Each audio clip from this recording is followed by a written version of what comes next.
बोलते हुए कहते हैं अब अपने बारे में बता, अपनी स्थिति के बारे में प्रश्न पूछ लिए। अब आगे क्या कह रहे हैं कि नैसाति दुःसहा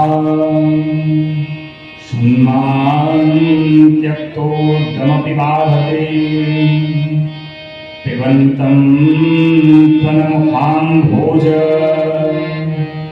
च्युतं हरिकथामृतम्।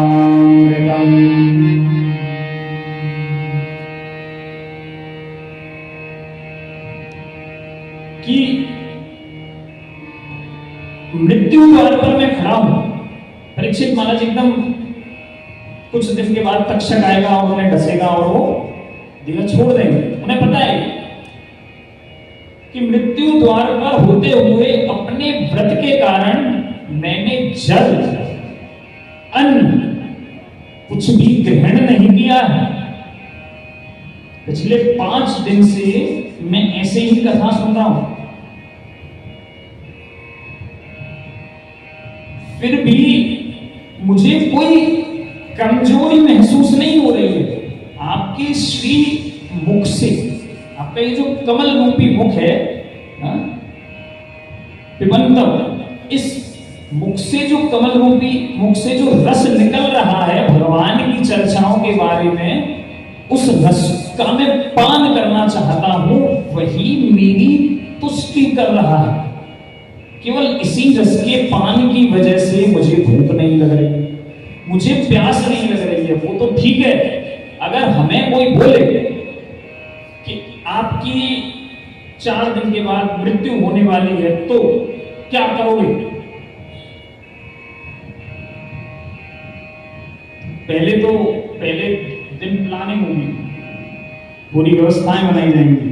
हाँ, पहले पूरी व्यवस्थाएं बनाई जाएंगी कि बैंक किसको देना। जैसे हमारे यहाँ एक माता जी रहती है, अदिति माता जी, विदेशी भक्त है।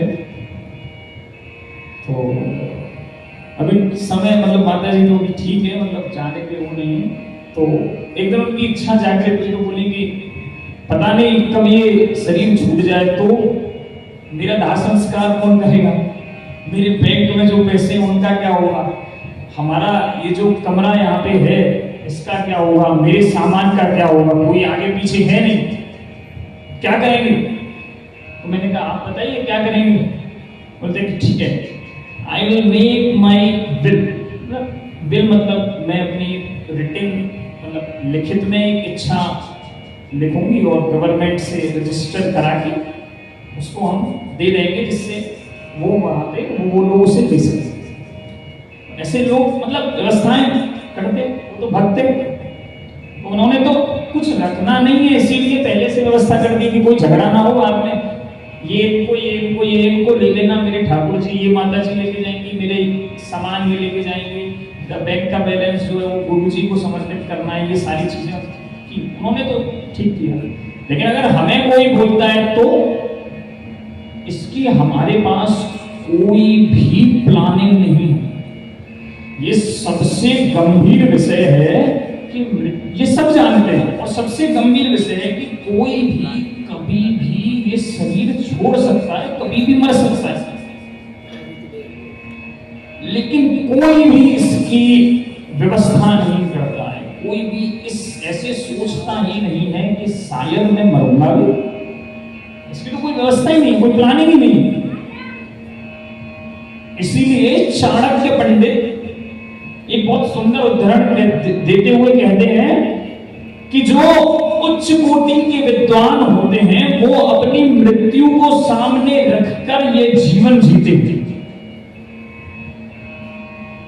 मतलब वो हमेशा अपने हर कार्य में ये जरूर सोचकर चलेंगे कि हमें एक ना एक दिन या कल या परसों ये शरीर छोड़ना है। मतलब हम ऐसा नहीं कह रहे कि अब आप सब बंद कर दें, सब बंद नहीं करना है, लेकिन ऐसा भी ना सोचें कि यही सब चलेगा। कब तक चलेगा, क्यों चलेगा, कैसे चलेगा। कुछ समय पहले व्हाट्सएप पे एक स्टेटस वायरल हुए थे, लोग कहते हैं कि बुढ़ापे में भक्ति करो, लेकिन हमने तो जवानी में ही शमशान को भरे हुए देखा है।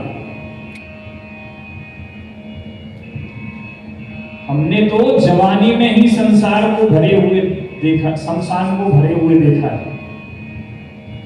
मतलब आप जवानी में मरेंगे, बुढ़ापे में मरेंगे, कोई भी इसकी गारंटी नहीं है। तो बड़ा ही गंभीर विषय है। इसीलिए हमें हमेशा अपने जीवन को भगवान को केंद्र बिंदु बना के जीना चाहिए। सारी चीजें ठीक है,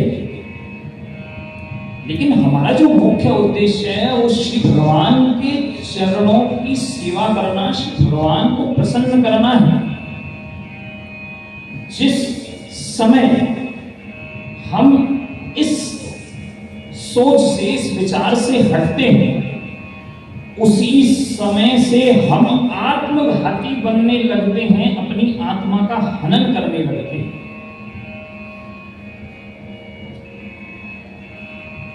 इसीलिए